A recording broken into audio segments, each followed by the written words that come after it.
Bem-vindos ao Tempo contra o Tempo, um podcast apresentado por mim, Raquel Varela, historiadora e coautora com o coletivo Kairos.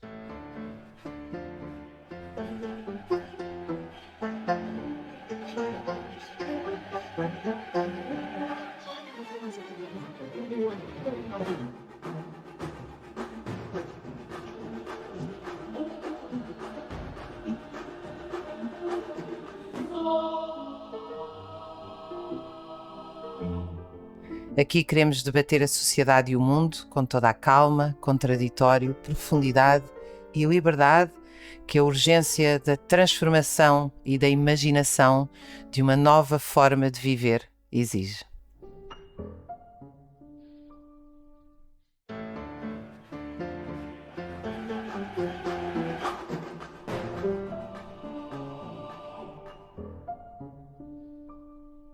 Este podcast é realizado pro bono por mim, mas tem custos para o coletivo que o faz, técnicos e de investigação. Precisamos de uma esfera pública que não seja dependente do Estado ou das empresas. Se quiser apoiar ou doar um valor, pode encontrar todas as informações em tempocontraotempo.wordpress.com. A arte do encontro contra o distanciamento social. Os nossos convidados aqui para uma conversa no Tempo contra o Tempo. Olá a todos os ouvintes do Tempo contra o Tempo. Como prometido, este vai ser um Tempo contra o Tempo especial. Vou falar de nazismo, vou falar do Partido Fascista Chega e das eleições, vou falar também do desenho político atual em Portugal, mas felizmente não vou fazê-lo sozinha, depois de uma introdução minha sozinha, trago aqui à nossa conversa duas pessoas muito especiais com quem eu gosto muito de conversar e a quem agradeço. O António Garcia Pereira, advogado, um lutador pelos direitos sociais, e Adriano Zelhão, economista. Muito obrigada a ambos aqui pela vossa presença. Eu desde já agradeço o convite e é com muito gosto que aqui estou, contigo, Raquel, e com o Adriano. Seguramente vai ser um debate muito interessante. Também agradeço muito o convite à Raquel e a possibilidade de conversar com a Raquel e com o António Garcia Pereira sobre um assunto que é, de facto, um assunto que não podia ter mais atualidade, né, nos tempos que correm em Portugal. Vamos a isto então. Bem-vindos ao Tempo contra o Tempo. Hoje ele é especialmente dedicado a uma promessa que eu fiz a todos os ouvintes e a quem me lê, de dar aqui uma pequena aula sobre o fascismo e, ao mesmo tempo, fazer uma análise sobre os resultados eleitorais em Portugal, o que é que eles significam, e responder a duas questões que hoje são muito importantes. O Chega é ou não um partido fascista? E a candidatura do almirante Gouveia e Melo representa uma ameaça às nossas liberdades e garantias? É evidente que para respondermos a estas questões temos que refletir sobre elas historicamente. Uma pequena introdução apenas para dizer que, na minha opinião, a sociologia eleitoral é bastante obscura, porque ela parte de uma teoria da escolha racional que não existe, ou seja, parte do princípio que as pessoas, quando votam uma vez de 4 em 4 anos, votam em perfeita consciência e conhecimento. Essa teoria, evidentemente, que entre outras coisas oculta que, enquanto que as classes dirigentes, grandes proprietários, dirigentes de partidos têm um acesso regular ao pensamento político, reúnem-se, elaboram os seus próprios interesses, na maioria das vezes as classes trabalhadoras ficam na mão de uma esfera pública que é cada vez menos esfera pública. Basta lembrar que os debates são bastante superficiais, são interrompidos para vender todo o tipo de produtos e ainda são interrompidos no mesmo tom para anunciar o genocídio em Gaza ou o futebol. E os níveis de degradação da educação são generalizados. Como lembrava um principal teórico dos estudos culturais, um homem que dedicou a sua vida à educação e formação de adultos e depois, na Universidade de Cambridge, fundou os estudos culturais, o Raymond Williams. Nós só podemos falar de democracia, primeiro, quando houver democracia nos locais de trabalho, onde as pessoas passam 8 horas por dia. Segundo, quando a própria escola for ela um exercício de democracia, a escola, a universidade, com rádios, com televisões, com conhecimento científico e não um gigantesco armazém onde se despejam hoje as crianças e os jovens, tornando os professores dealers de produtos informáticos. E, portanto, é neste caldo que muitas vezes a maioria das classes trabalhadoras, não vou utilizar aqui o conceito de povo, mas não é só das classes trabalhadoras, das classes médias votam.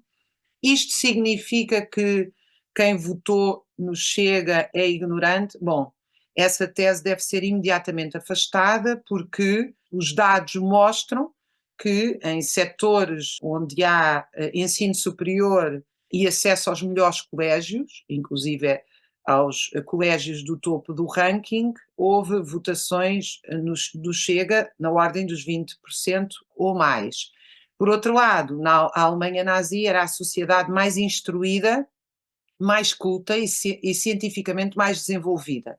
E, portanto, não se pode, ao mesmo tempo que nós temos que reclamar que uma educação democrática é uma praxis democrática, não podemos fazer essa associação. Por outro lado, é evidente que quando olhamos para os resultados, parece bastante claro que o Sul, onde os serviços públicos entraram em colapso, e esta diferença entre Sul e Norte é muito importante, porque os serviços públicos entraram em colapso no Algarve, na região da Grande Lisboa e no Alentejo. Os votos do Chega são muito mais expressivos, mas essa não é a única razão. Por isso é que eu acho sempre absolutamente superficial, na maioria das vezes, a maioria do comentário político, porque é tentar explicar apenas com uma variável questões que são muito mais complexas.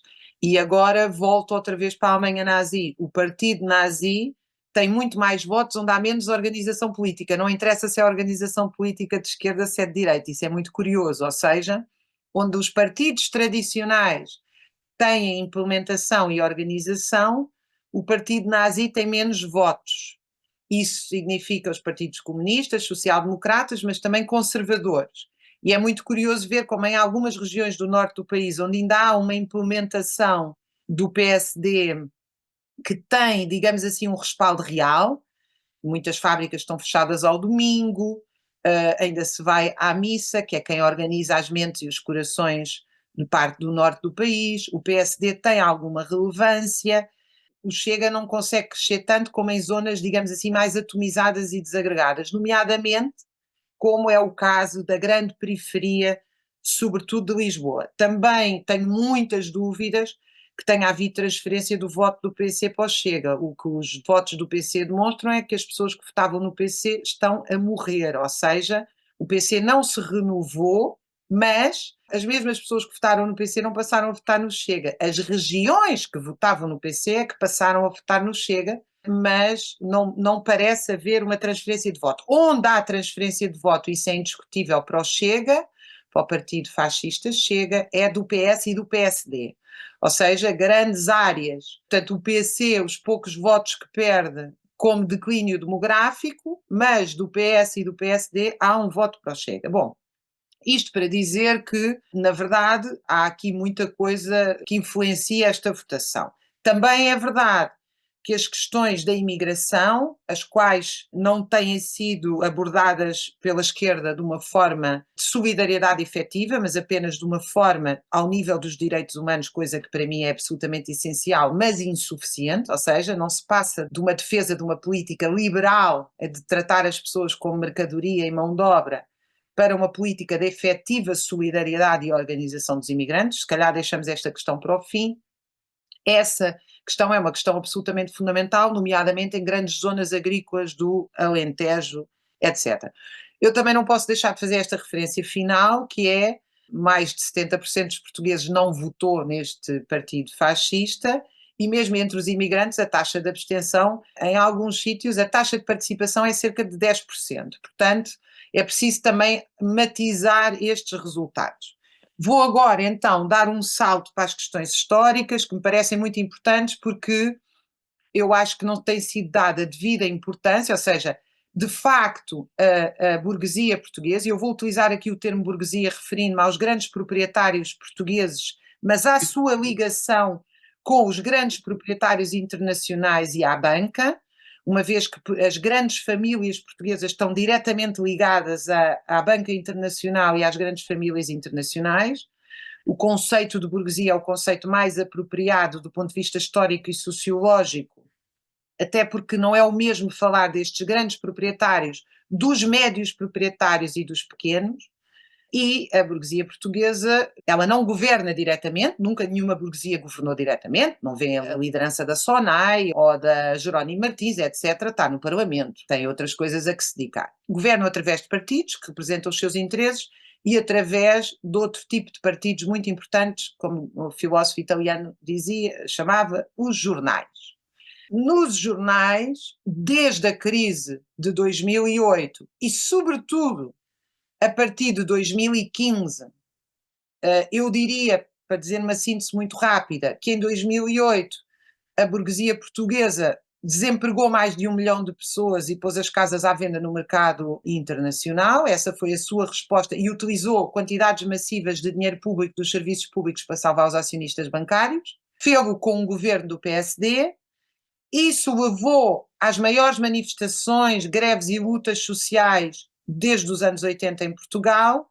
A resposta a isso da burguesia foi o chamado governo de Frente Popular, ou seja, é um governo da direita, mas que pisca o olho à esquerda e a setores do movimento operário para os acalmar. Fez essa negociação na TAP, na Carris e no Metro, tentando acalmar esses setores mais organizados, que é o governo da geringonça, mas manteve aquilo que era um ponto de honra para a burguesia portuguesa e europeia, que é a continuação do pagamento da dívida pública, que é privada, ou seja, a degradação absoluta dos serviços públicos, e a garantia de que se pode despedir porque as indenizações são muito baixas, bem como a não renovação dos contratos coletivos.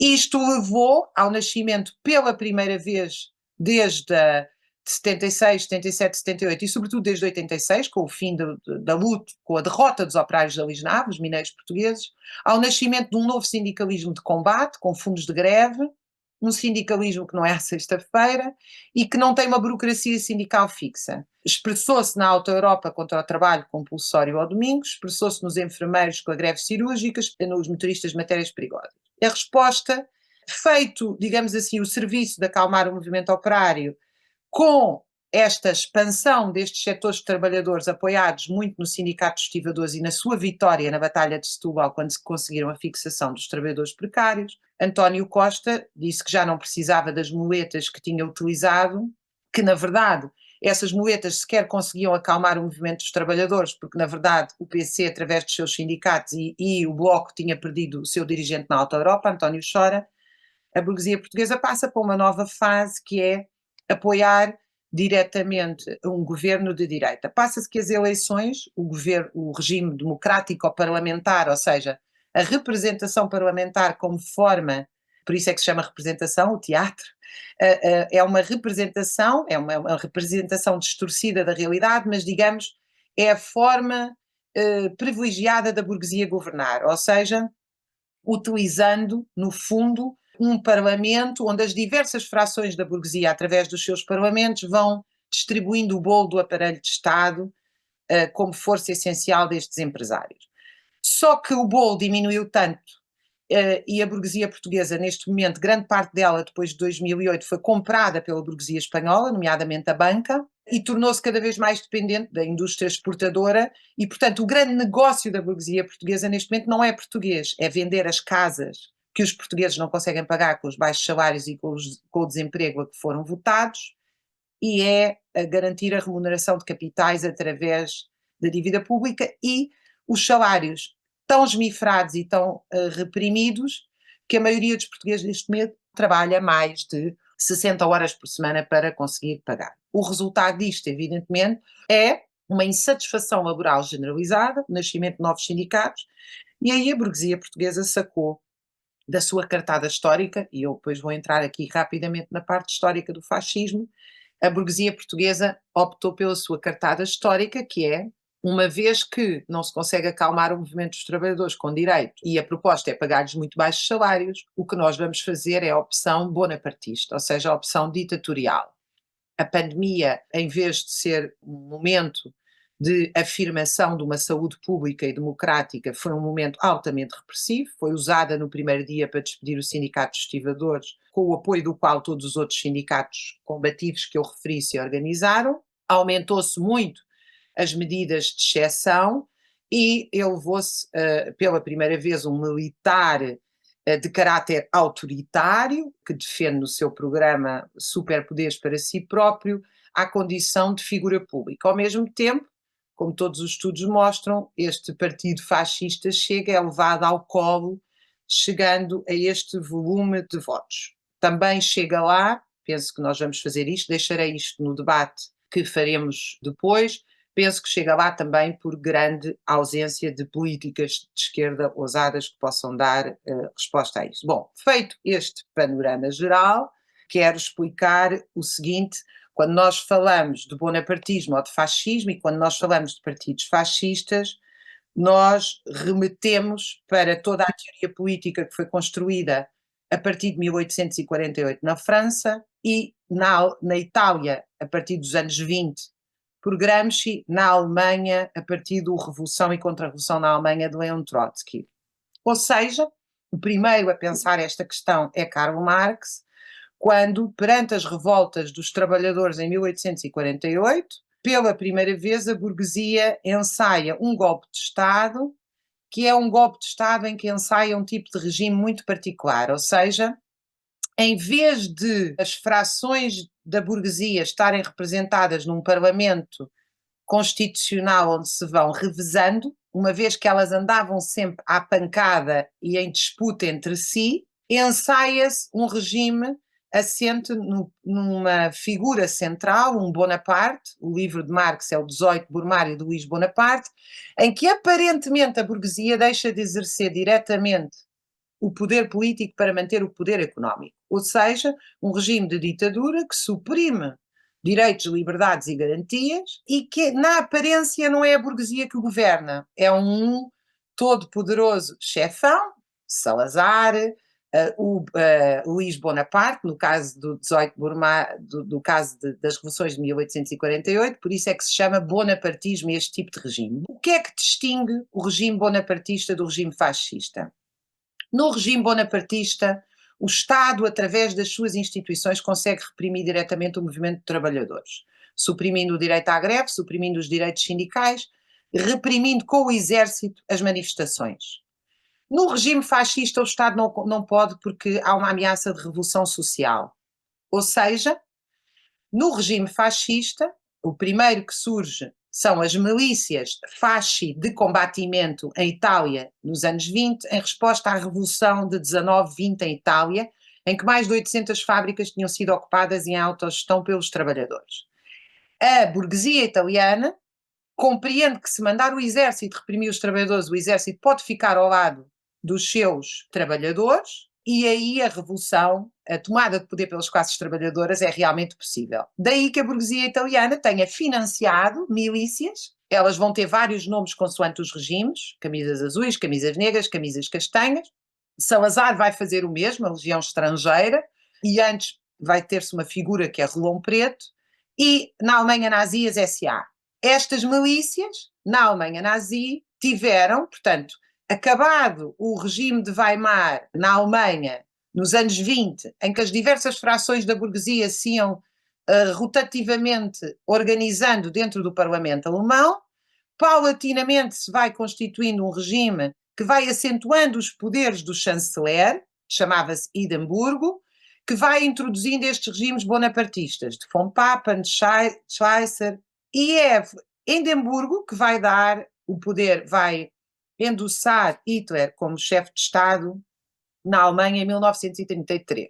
Essa não é a única razão por que Hitler chega ao poder. Penso que nós temos que discutir aqui o conceito de frente única e frente popular, já lá voltaremos na hora da conversa, mas isto para dizer que aquilo que distingue fundamentalmente o regime bonapartista de fascista não é a violência, se essa violência é organizada diretamente através do aparelho de Estado ou através de milícias que, como na Alemanha nazi, a primeira coisa que fizeram foi perseguir e matar os líderes sindicais e políticos. O primeiro campo de concentração é aberto em Dachau, ao lado de Munique, não por acaso ao lado de Munique, era aí que tinha sido o Soviet da Baviera, e, portanto, tem também essa dimensão simbólica, ou seja, de luta contra a revolução social.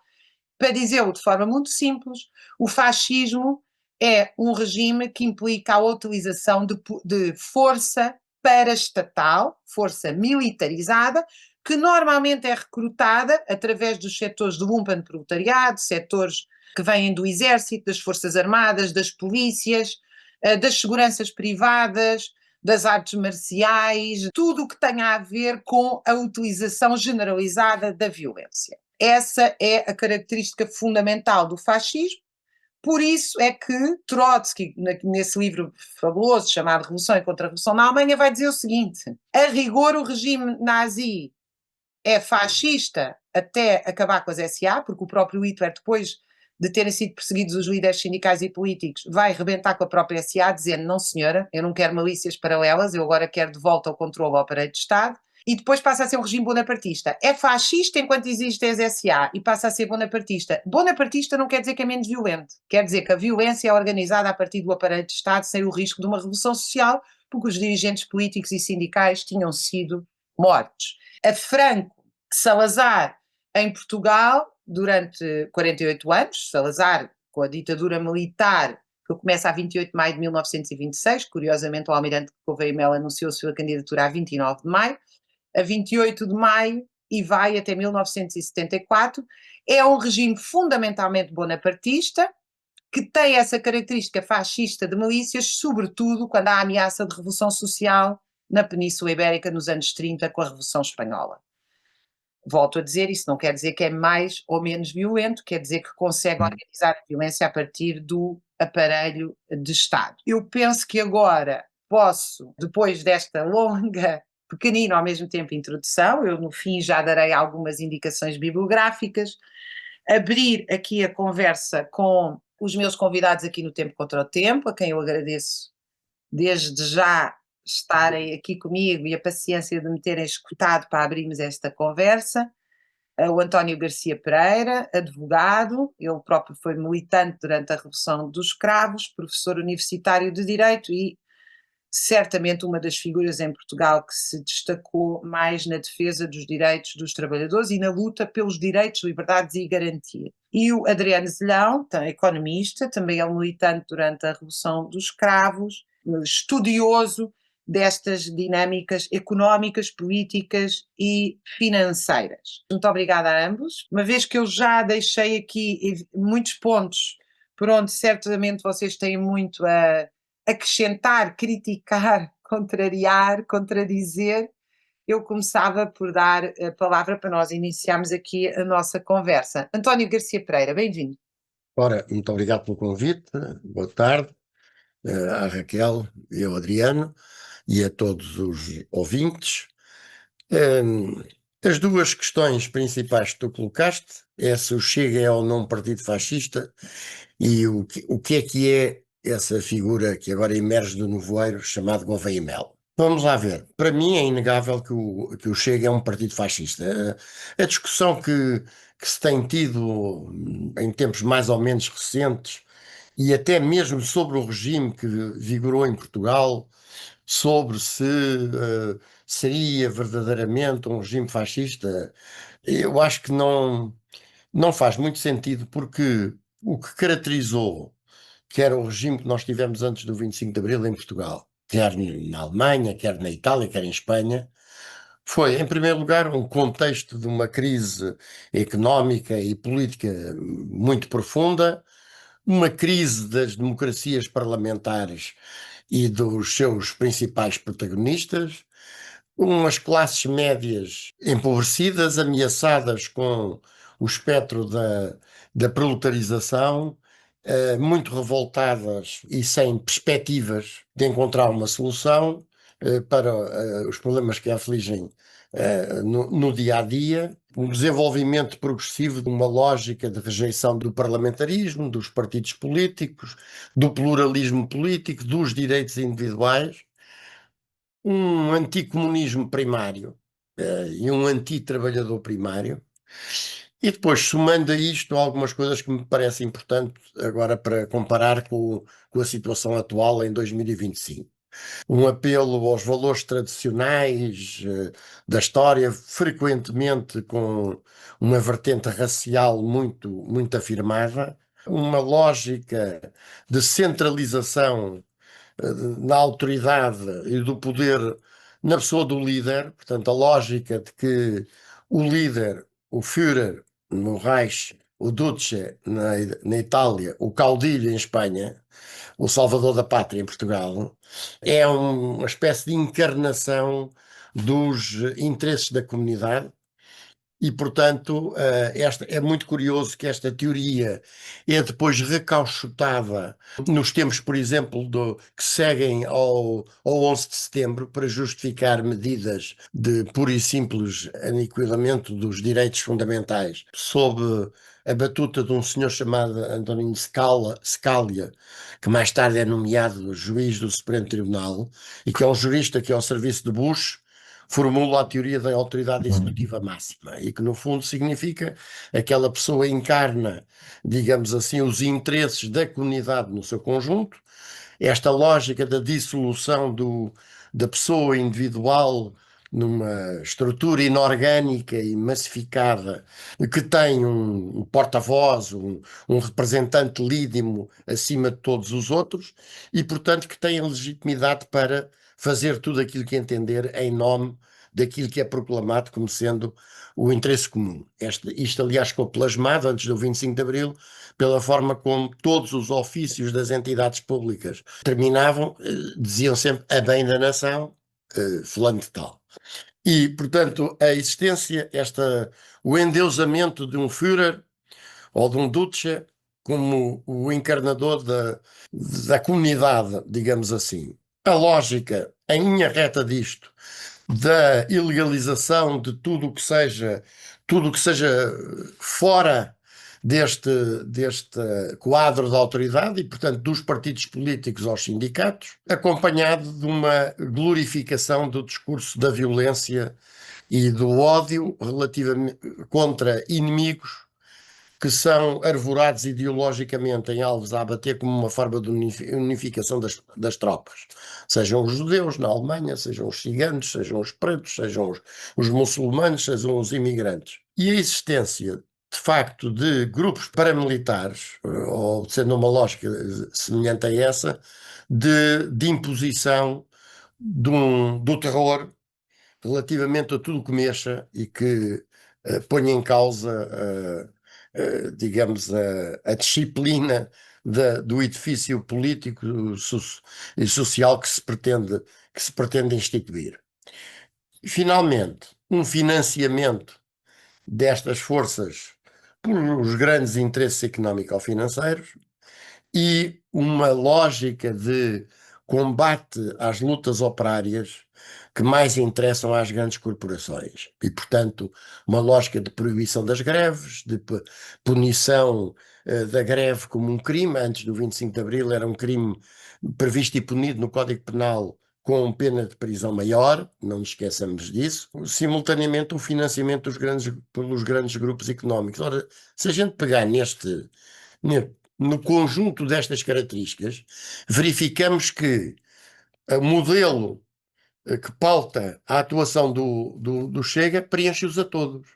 A todos. O Chega beneficia de uma situação de crise económica e política profunda, da existência na minha modesta opinião, claro, de classes médias empobrecidas, revoltadas, sem perspectivas, de uma crise do parlamentarismo e dos partidos políticos reinantes nesse partidarismo, e depois um discurso assente no anticomunismo e no antitrabalhador, com a escolha de alvos específicos, como sejam, por exemplo, os imigrantes, ou os muçulmanos, ou os pretos, um nacionalismo levado ao extremo, com constantes apelos à história do país e aos heróis da história, a autoridade de um líder, a glorificação da violação dos direitos fundamentais, o financiamento por grandes grupos empresariais e um conjunto um rol de medidas que evidentemente já tem tido uma expressão mais clara e menos clara, não nos esqueçamos do que era o primeiro programa do Chega, que significava pura e simplesmente a extinção do Serviço Nacional de Saúde e entrega pura e simplesmente direta aos grandes grupos privados da saúde, a mesma coisa, o mesmo tipo de solução para a educação, etc. Depois, por taticismo, isto é matizado, mas o essencial destas medidas está exatamente lá. E o próprio financiamento por grandes grupos económicos também está lá e ninguém quer falar disso. Eu chamaria aqui apenas a atenção para que nem a entidade das contas que funciona junto ao Tribunal Constitucional se preocupa minimamente em esclarecer qual é o custo gigantesco, N vezes superior aos valores orçamentados para as campanhas eleitorais das campanhas do Chega. E de onde é que vem esse dinheiro? Mas aquilo que se vai sabendo dos financiadores do Chega confirmam exatamente isto que eu acabei de referir. Por último, um aspecto também me parece importante e que é também caracterizador deste tipo de fenómenos, que é uma comunicação social que leva ao colo os protagonistas ou o protagonista fundamental deste tipo de processo político. E isso também deve ser aqui referenciado, não é o centro de gravidade da nossa análise, mas nós temos uma comunicação social que já desempenhou o papel que desempenhou quando foi da guerra do Iraque, que alinhou perfeitamente na justificação da guerra feita pelo imperialismo americano com base em argumentos falsos, que nunca fez qualquer espécie de esforço reflexivo e autocrítico relativamente a essa matéria, que se orgulha de criar presidentes e chefes de governo como quem fabrica sabonetes e realmente tem-nos vindo a criar, e agora foi preciso que um jovem fizesse um estudo a nível universitário para mostrar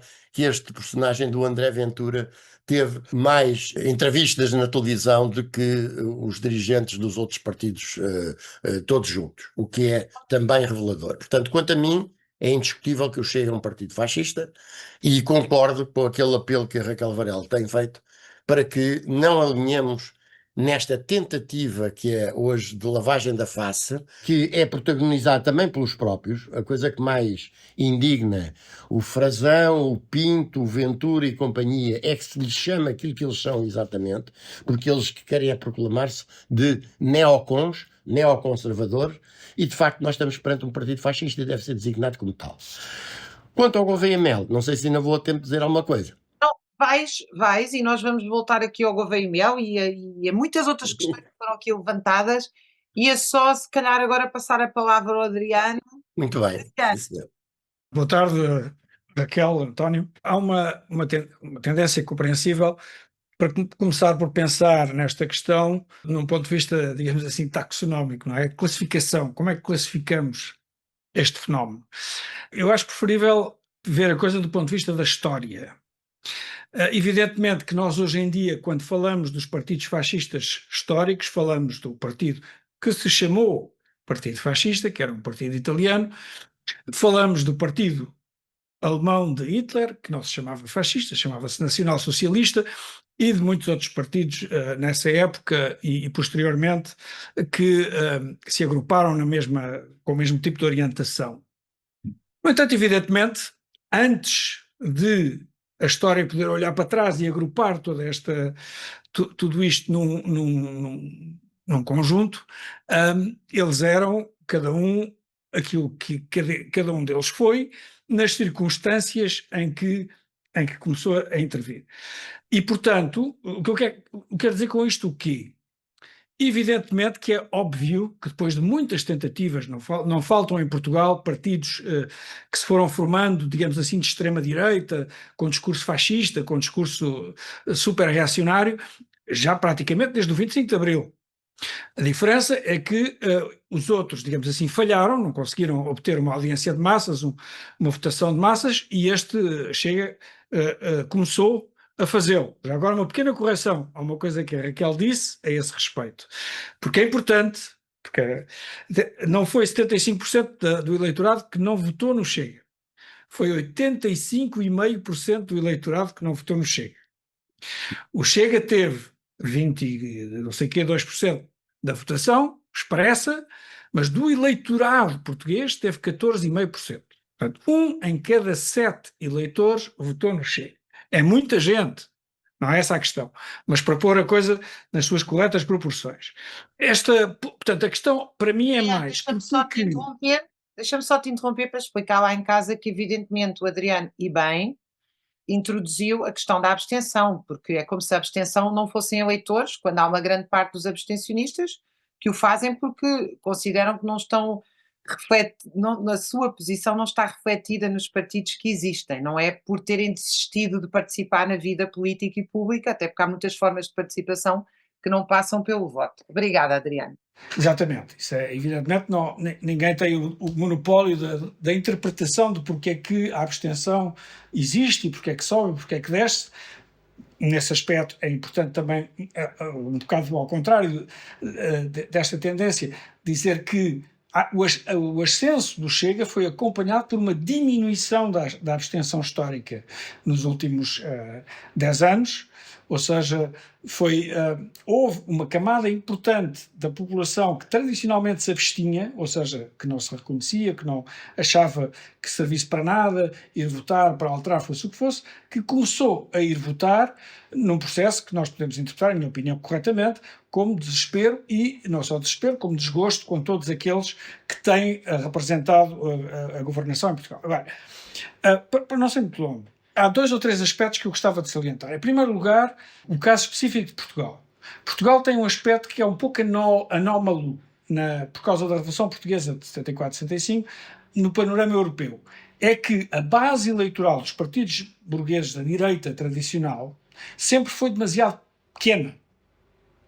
Nunca ultrapassou, para voltarmos a falar do eleitorado, 25%, 30% do eleitorado. É demasiado pouco. Um regime capitalista, burguês, estável, precisa de uma base eleitoral muito maior.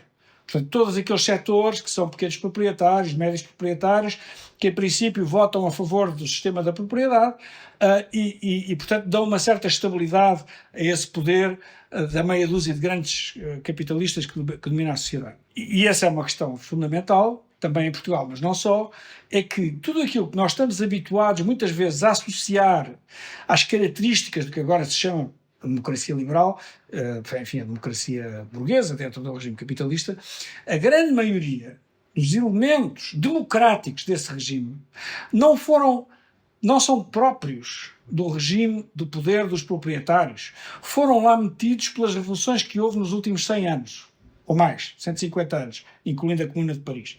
Já o sufrágio universal, o sufrágio, aquela coisa de um homem um voto, porque antigamente, na democracia burguesa inicial, votava quem era proprietário, não votavam as mulheres, etc. Portanto, o direito de associação, o direito de organização em sindicatos, o direito à greve, portanto, todos esses direitos não são o resultado deste regime da propriedade privada dos meios de produção que nós vivemos, mas são o resultado de conquistas que o movimento dos trabalhadores ao longo do século e meio foi conseguindo obter e que o poder concedeu, porque a alternativa era pior, a alternativa era perder o poder, como esteve para acontecer por várias vezes, e em alguns casos aconteceu. Porquê é que eu sublinho isto? Porque a origem destes fascismos, a começar pelo italiano, aliás a Raquel disse muito bem que o fascismo italiano surgiu a partir da Revolução Italiana a seguir à Primeira Guerra Mundial e das revoluções que houve em quase todos os principais países da Europa a seguir à Primeira Guerra Mundial, com reação no sentido de que, como o movimento operário não conseguiu, com exceção da Rússia, oferecer a essas camadas vastas, intermédias da sociedade uma alternativa sua, ou seja, manteve-se uma situação de empate durante muitos anos, em que nem o poder do capital conseguia derrotar decisivamente os trabalhadores e as suas greves, as suas lutas, etc. Nem os trabalhadores conseguiam pôr em lugar do poder que lá estava o seu próprio poder. Essa situação é uma situação de crise e de estagnação e que de que são vítimas, nomeadamente todas essas camadas intermédias. Por exemplo, na Revolução Portuguesa, a seguir a 74, todas essas camadas intermédias que são praticamente um nível de vida semelhante aos trabalhadores, portanto, identificam-se em grande parte quando os regimes, como o nosso regime, o regime salazarista aqui, se aproximavam do fim, se identificaram com os trabalhadores. A seguir a 74, os partidos que procuraram captar essas classes intermédias reclamavam-se do socialismo. O PSD, na altura PPD, pôs no seu programa o socialismo. O CDS teve que dizer não sei o quê de uma via para o socialismo, uma via portuguesa para o socialismo e não sei o quê. Porquê? Porque senão não tinham votos. Ou seja, tal como a seguir à Primeira Guerra, como a seguir à Segunda Guerra, a seguir à Revolução de 74, era evidente para toda a sociedade que toda esta situação catastrófica que se vivia era o resultado do capitalismo e que, portanto, era preciso outra coisa, era preciso o socialismo, era preciso que os trabalhadores oferecessem uma alternativa. O fascismo aparece, e os tipos de fascismo que apareceram ao longo da história, quando esta situação se prolonga e ninguém oferece uma saída, quando aparecem uns demagogos a dizer isto não pode ser, falam para essas camadas intermédias desorientadas, que já seguiram os trabalhadores, mas que não encontraram saída, e que agora não sabem quem é onde seguir, e que dizem, esses demagogos aparecem a dizer, nós temos uma solução, e essa solução não é por acaso que um dos temas que dominou a parte final da campanha eleitoral que nós tivemos foi a luta contra a greve da CP, ou seja, a ideia de que é preciso acabar com este caos dos trabalhadores sempre a fazerem greve. Isto não pode ser. Essa luta contra o caos social, não a sua causa fundamental, que é o poder da burguesia e o seu esmagamento dos salários e dos direitos sociais, mas a resistência dos trabalhadores, que ainda não conseguiu encontrar saída, por razões que depois se podem discutir separadamente, é isso que cria o caldo de cultura para este discurso fascista, fascisante, pouco importa, e também para que pareça um salvador da pátria, e só para dizer isto, para terminar esta parte, porque se aparece o Gouveia e Melo, se aparece um tipo a dizer eu não sou fascista, ele não diz isto, enfim, eu estou aqui para salvar a pátria também, mas com modos, é precisamente porque o próprio fascismo, no sentido de quando aparecem as tais milícias de cacete na mão, a tentar esmagar as greves, etc., isso também tem custos para a burguesia, tem custos para a estabilidade. Não é por acaso que o outro tema que dominou a campanha eleitoral foi o da governabilidade. O fascismo aparece para resolver o problema da ingovernabilidade, do facto da burguesia não conseguir governar. E aliás, também não conseguirem governar. Adriano, deixa-me interromper-te um segundo para dizer que Cláudia Azevedo, a líder da SONAI, que na aparência nunca se mete em política, veio em 2024 fazer um discurso diretamente político, enquanto anunciava a distribuição de milhões de dividendos aos seus acionistas e família, veio fazer um discurso a dizer que se envergonhava do Parlamento, que é exatamente o mesmo discurso que era feito contra o movimento operário durante a República pela burguesia, nas vésperas do golpe de Estado que leva ao fascismo, ou seja, a balbúrdia parlamentar. Exatamente. Ou seja, os setores fundamentais da grande burguesia, neste momento hesitam. Dizem, isto não pode continuar, é uma chatice.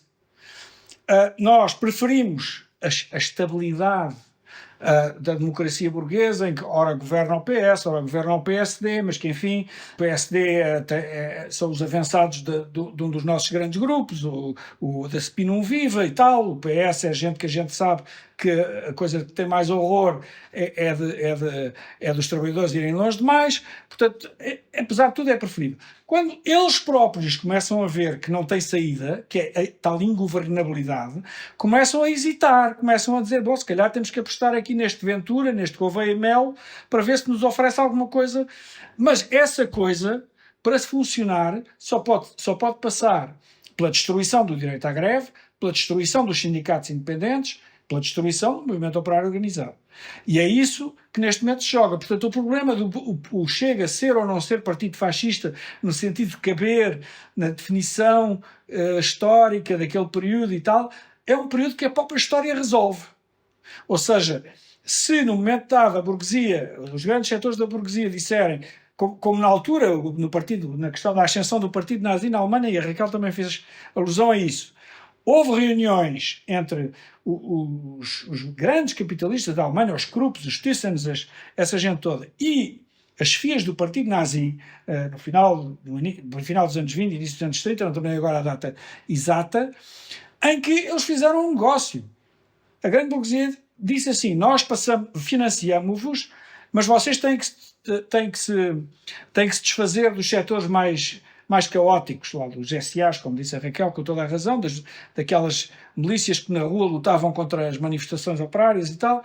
Portanto, temos que, nesse caso, pôr o Estado a organizar tudo isso para a coisa ser mais ordenada. Neste momento, a história demonstrará se Bonaparte, Gouveia e Melo, por si só, usando o aparelho de Estado, em aliança mais ou menos declarada com o Ventura, consegue resolver esse problema, ou se é preciso ir mais longe. São coisas que não estão, que a própria história decide o que. Eu queria só fazer Desculpa. agora aqui uma nota, se vocês me permitem. Antes de mais nada, obrigada a ambos. Primeira coisa é, eu penso que não é secundário trazer aqui à baila que os relatórios de segurança interno têm, bem como as investigações jornalísticas do Paulo Pena, do Ricardo Cabral Fernandes, do Miguel Carvalho, demonstram ligações entre o Partido Fascista Chega e milícias organizadas para a violência, seja milícias que aparecem como defensoras dos direitos dos animais, seja milícias que aparecem como parte internacional, financiadas internacionalmente, ligadas a ginásios de artes marciais, e um forte pendor dentro das Forças Armadas. E este ano, pela primeira vez, esse relatório da violência de extrema-direita foi apagado do público. Parece-me que esta é uma questão absoluta, apagado, ou seja, nós não podemos ler. Pela primeira vez, o governo de Montenegro tirou isso da mão. E a mim parece-me que aquilo que... Eu gostava de salientar isto, porque muitas vezes confunde-se força com violência. Eu acredito que uma greve dos motoristas de matérias perigosas é uma medida de força muito importante para reverter aquilo que são horários de 15 horas e 900 euros. A liquidação da greve. A liquidação da greve dos motoristas. Claro. Não, mas estou a dizer, a greve é um momento de força importantíssimo. Muitas vezes estes partidos, a propósito da violência, nós vemos, por exemplo, sistematicamente este partido fascista, ou Chega, sistematicamente a utilizar a violência verbal. Interrompem, não deixam conversar, chamam nomes, sobretudo quando se diz que são fascistas. Eu, aliás, não posso deixar de vos contar a vocês e aos meus queridos ouvintes que eu sou ameaçada sistematicamente, o que acho extraordinário, como é que homens, na maioria são homens, ameaçam uma mulher completamente desarmada e que tem 1/10 da força, e portanto é um verdadeiro sintoma da cobardia que se vive, mas enfim, sou sistematicamente ameaçada nas redes sociais por militantes deste partido, e uma das ameaças é: estás-nos a chamar fascista, sua comunista. É absolutamente impressionante como prova de... Eu, na verdade, sou comunista, eu acredito realmente num comunismo, mas num comunismo que não foi o de Stalin, num comunismo de liberdade e igualdade. Mas comunismo para mim não é uma ofensa.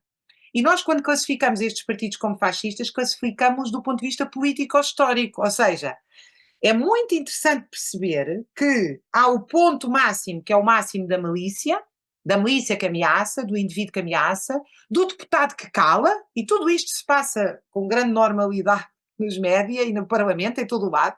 A normalização da violência já começa numa coisa profundamente antidemocrática, que é calar o adversário. Ou seja, não é uma coisa que nós estamos aqui a falar no abstrato. Lá vêm os assustados. O que nós temos assistido nos últimos anos do ponto de vista dos deputados e dos comentadores que vão à televisão destes partidos é a generalização do grunhido, do grito, do interromper. Não é uma conversa, não é um debate sobre ideias diferentes. António? Por um lado, acho de facto muito importante, e eu fui uma das vozes que me ergui contra isso, quanto ao facto de a parte respeitante à investigação, às relações íntimas entre partidos pretensamente legais, como o caso do Partido Fascista Chega e do Partido Fascista Ergt, e grupos como o 1143, o habeas corpus, a reconquista e depois outros, como aqueles que tu referenciaste há bocado, julgo que esse apagamento não foi inocente e visa exatamente impedir que a generalidade das pessoas se aperceba desta parte. Os fascistas também aprendem.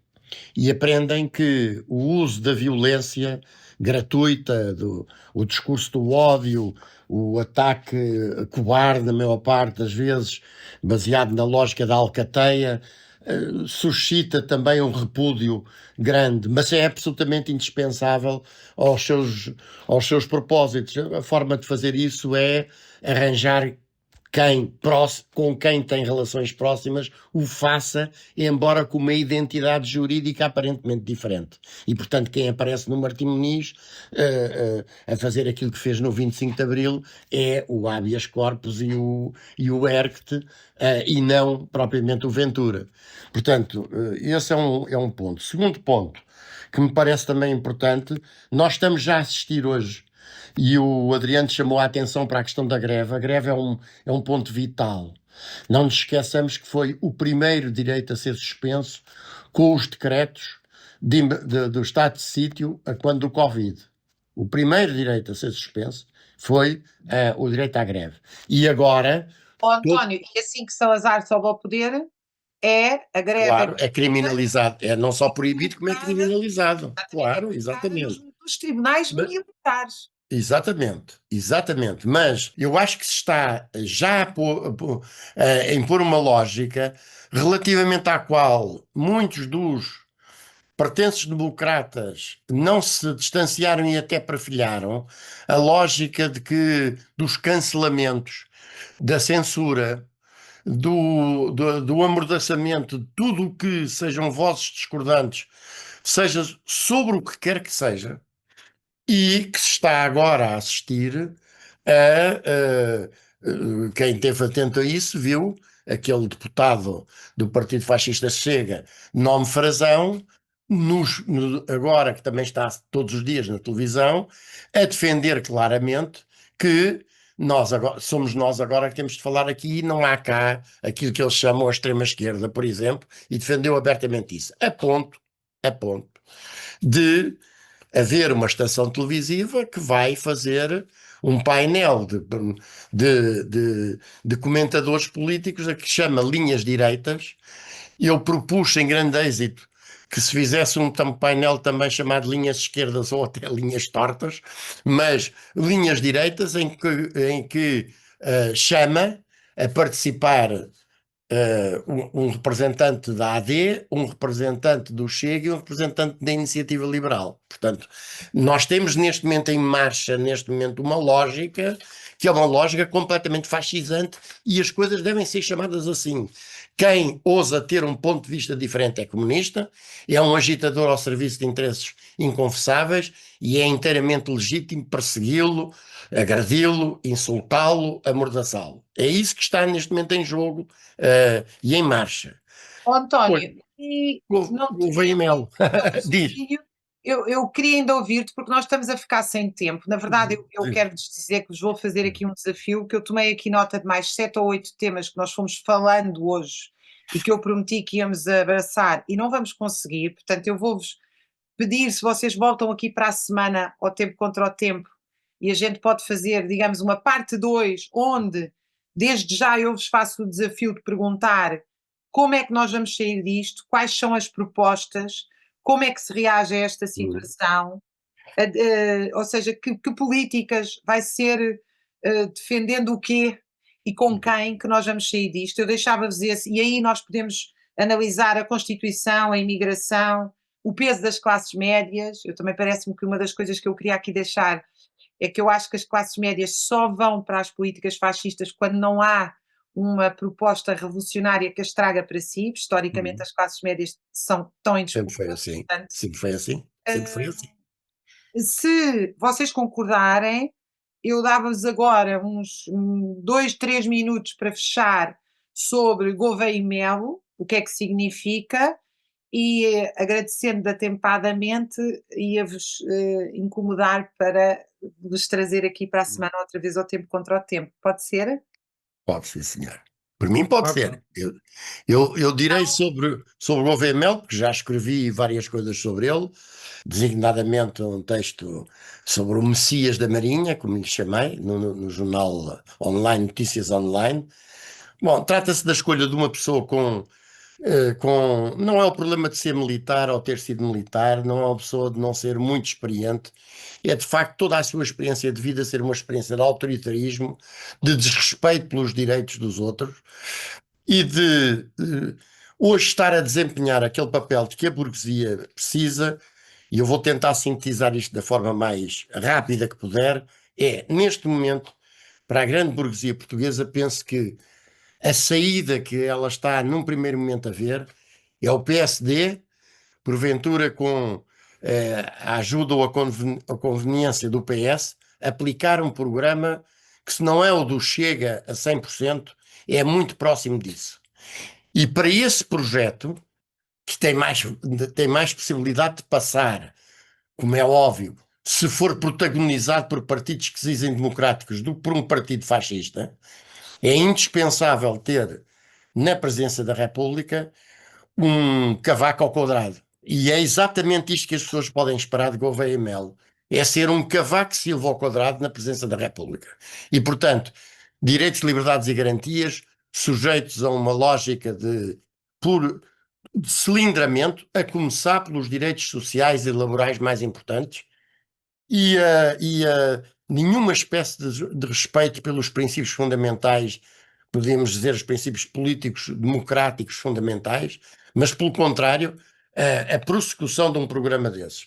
Depois podemos desenvolver o tema, mas eu perguntava apenas aos nossos ouvintes o que é que sabem, para além de umas quantas frases feitas por uma agência de comunicação que ele foi contratar, o que é que, como candidato a um órgão como a presidência da República, qual é o projeto de Gouveia Melo quanto ao sistema de saúde? Quanto à justiça? Quanto à salvaguarda cotidiana dos direitos, liberdades e garantias dos cidadãos? Quanto aos direitos sociais fundamentais, desde logo dos trabalhadores? Qual é uma ideia que seja que se conheça? Nenhuma, porque o papel dele é exatamente poder desempenhar em harmonia com um governo que vai aplicar o programa do Chega, e que há pouco referi, adotando aquele discurso de eu estou acima dos partidos, que é o discurso de facto de todos os protofascistas, de todos os bonapartistas e de todos os protofascistas, é que estão acima dos partidos e que representam a redenção da pátria numa manhã ou numa tarde de nevoeiro. Adriano? Pois, estou de acordo com o que o António acaba de dizer, mas com a seguinte precisão, é de facto, para já, Ventura vai deixar Montenegro queimar-se, apesar do resultado eleitoral ter sido tão esmagador e tão como foi. No entanto, no dia seguinte começou uma greve de 30 dias dos trabalhadores da Carris às horas extraordinárias, houve logo uma série de outras greves que se iniciaram, portanto os trabalhadores não parecem particularmente intimidados. E de resto, olhando para trás, para os últimos anos, nós vemos que aquilo que está por trás das greves que os trabalhadores têm feito, dado que os seus salários têm perdido poder de compra, poder salarial nos últimos 25 anos em grande escala, portanto, os trabalhadores continuam a ter a sua capacidade de luta. Ela não é conjugada numa força única de luta contra este estado de coisas, porque as suas direções tradicionais não o querem. Mas essa força está lá e exprime-se todos os dias nestas constantes greves. Gouveia Melo procura fazer o Hindenburgo. O Hindenburgo, que foi o presidente da República de Weimar, na Alemanha. Hindenburgo, se tivesse podido resolver o problema sem Hitler, tentou, aliás, houve vários chanceleres, não é? Vários primeiros ministros que ele tentou antes de Hitler. Portanto, se o Montenegro não se queimar a tentar lutar contra as greves, contra o direito à greve, como a burguesia o manda, etc., isso será uma solução preferível. Mas, atenção, o que está em causa aqui, e é isso que eu acho que aqueles que se põem do ponto de vista da esquerda, não no sentido, enfim, no sentido verdadeiro da esquerda, se colocam, é o que está em causa é o direito à greve, são os sindicatos. Como a Raquel bem disse na sua exposição inicial, o Hitler, que hoje é conhecido por ter exterminado os judeus, a primeira coisa que ele fez não foi internar os judeus em campos de concentração, foi internar os dirigentes sindicais, os dirigentes do SPD, que era o Partido Socialista Moderado na Alemanha, os dirigentes do Partido Comunista da Alemanha. Centenas de milhares. Foi isso a primeira coisa que... Quem está em perigo com a ascensão deste bonapartismo gouveísta e melista e do Ventura são os direitos dos trabalhadores e são os sindicatos, é o direito à greve é por aí que tem que começar a resistência. É pelos os sindicatos, as direções sindicais, os delegados sindicais, de modo geral, os trabalhadores compreenderem que o que está em causa é destruir a sua possibilidade de se defenderem de uma maneira estruturada e organizada. E é isso. Adriano, acho que é um ótimo mote para... Nós voltamos para a semana para discutir, será que toda a crise económica acaba com uma proposta bonapartista ou podemos pensar numa revolução social como o 25 de Abril? Para perguntar se as classes médias vão todas cair no colo do fascismo ou se são uma ponta essencial de luta social, como aliás foram na Revolução dos Escravos? Para distinguir o que é frente única de frente popular, ou seja, o que é que significa defender a Constituição, defender que ordem é a da Constituição, que ordem é essa, se deve defender ou não, ou ir além, para discutir a questão fundamental da imigração. Eu sugiro os direitos do cidadão comum. Exato. Porque eu concordo com o que o Adriano disse, e obviamente que os direitos sociais e os órgãos de luta de quem trabalha são o primeiro alvo. Mas nós temos neste momento em marcha um processo de liquidação um a um do que são os direitos, liberdades e garantias dos cidadãos que foram conquistados por eles. Não são uma dádiva. Essa depois vamos discutir a proposta da Constituição seguramente. Não são uma dádiva, são uma conquista. E hoje estão todos em causa, porque, deixem-me só dizer isto muito rapidamente, o comentário de Gouveia Melo à decisão do Supremo Tribunal Administrativo que lhe anula a sanção que ele aplicou de forma completamente ilegal, multiplamente ilegal, aos marinheiros do Mondego, o comentário é elucidativo do que é que está aqui em causa. É a mesma lógica de diga o que disser, o que quer que seja, eu vou continuar a fazer assim. E vou continuar a ser assim significa a inutilização prática de todos os direitos, designadamente o de manifestação, o de organização, o de expressão. É o que está em causa neste momento. Parece uma questão absolutamente central, António, até porque ela está ligada também com a revisão constitucional, com a nomeação dos cargos para os tribunais superiores, etc. Tudo questões que tu dominas e muito bem e tens debatido por elas. Então, acrescentamos também este tema para a semana. Despeço-me aqui do António Garcia Pereira e do Adriano Zelhão e voltamos para a semana. Eu também ficou uma questão histórica que está intimamente ligada a esta que eu quero para a semana recuperar muito rapidamente, que é a seguinte: Hitler não venceu porque os seus exércitos eram poderosos, venceu porque houve uma derrota psicológica dos adversários.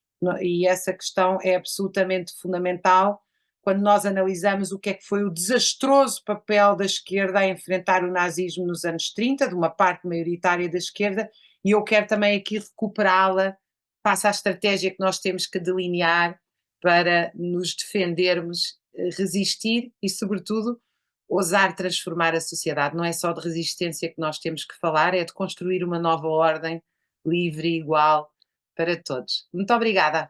Para saberem mais a minha breve história da Europa, eu faço a história do fascismo italiano e alemão com as referências fulcrais neste campo.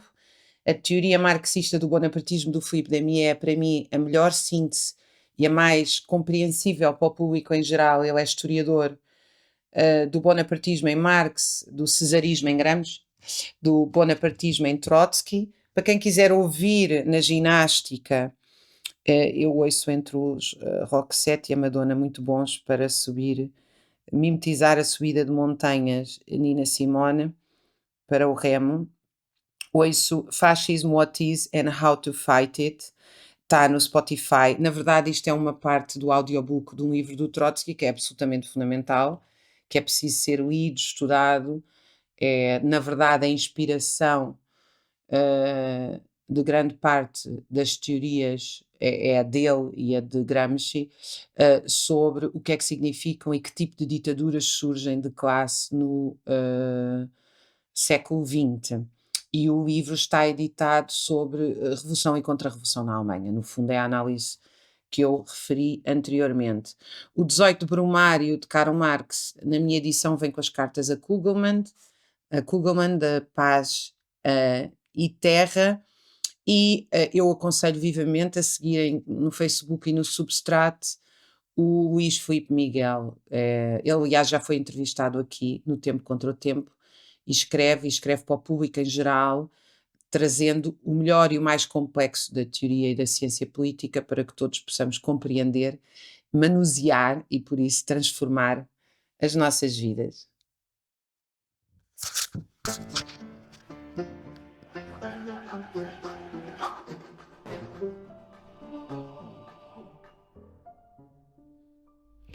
A cultura é o comum. Livros, teatro, música, pintura, sejamos tudo, ó produtores. Greta Thunberg, o ator Liam Cunningham de Game of Thrones e mais 10 pessoas, entre elas advogados dos direitos humanos, estão neste momento num veleiro a caminho de Gaza contra o cerco. A pergunta naturalmente é: e se fôssemos todos, o mundo todo? Não era isso que fazia sentido hoje? Pararmos tudo, irmos todos para Gaza, parar este genocídio que está a dar em direto à nossa frente. Quero também dizer que está a ser organizada uma marcha global para Gaza, de El Arish a Rafah, uma marcha pacífica apoiada por cidadãos do mundo inteiro, e que vai lá chegar com o mote Dirigimos-nos a Gaza por terra, mar e ar, e o encontro parte de 12 a 12 de junho de 2025 no Cairo, no Egito. Era fundamental, creio eu, para quem quer saber informações, www.marchtogaza.net, e era fundamental uma manifestação mundial de todos nós para Gaza, em uma marcha pela humanidade.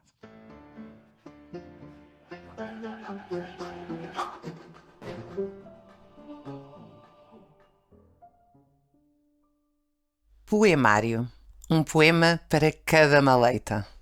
Hoje trago uma parte de um poema de Paco Rondo, tradução do meu amigo, camarada Anísio Homem, nas suas edições Terra Sem Amos, porque eu escrevi algures que alguém tinha dito que os canalhas não gostam de poesia, e ele generosamente enviou-me este livro que editou, que eu vou só ler a última parte. Instruções para esquivar do mau tempo.